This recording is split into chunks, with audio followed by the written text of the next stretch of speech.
The radical moves at Fairfax are making waves in Canberra, but both the government and the opposition say the tide of change can't be turned back.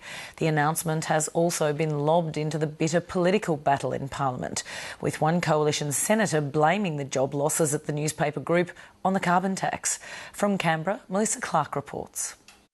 When the showcase of the NBN's digital future was brought to Canberra, the Communications Minister was only just learning that the future had arrived at Fairfax.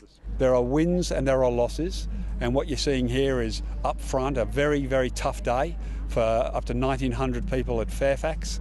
The government and opposition are lamenting the losses, but agree change in the media landscape is inevitable. But the internet will continue its march, and sectors that were profitable previously are going to struggle as the internet cannibalises different parts of the economy. They've moved a lot faster than many, if not most, American newspapers who have been hit much harder. So I think Fairfax could have done a lot worse. The opposition's communications spokesman was putting it down to the changing times, but a colleague pointed elsewhere. What is the government's message to the some 1,900 Fairfax media employees whose jobs have been destroyed by its carbon tax? Why are they faced with unemployment? I think people who are worried about what is happening in their employment at Fairfax are not going to take too kindly to you rocking up into the Senate chamber and asking ridiculous questions in an attempt to link it to your carbon scare campaign.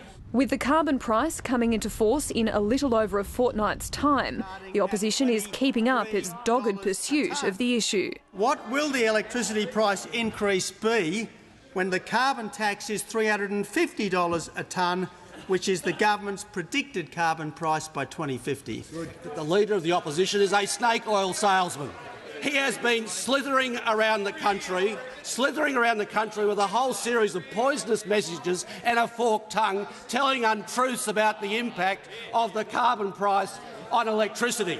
The Parliament's been dealing with another divisive issue, with a committee handing down its report into bills to allow gay marriage. It received more than 250,000 public submissions, but unsurprisingly, the committee couldn't agree on whether Parliament should back the change.